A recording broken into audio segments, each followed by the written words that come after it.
Hi everyone, I'm Suyuk from Online Help Guide, and in this video, I will show you how to share Reels to your Instagram story. Sharing Reels to your story is a great way to highlight fun content and engage with your followers in a more personal way.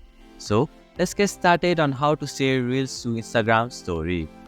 First, open the Instagram app, go to the Reels section. Scroll through the reels by swiping up or down until you find the reel which you want to add to your story. Once you have found the reel, look for the share icon on the right side of the screen. It looks like a paper airplane. Tap on this icon to open the sharing options. At the bottom of your screen, you will see an option that says Add to Story. Tap on it to start adding the reel to your Instagram story. To share it, tap on the Your Story option from the bottom left corner of your screen. And this is how you can share Reels to your Instagram story. Thank you for watching Online Help Guide.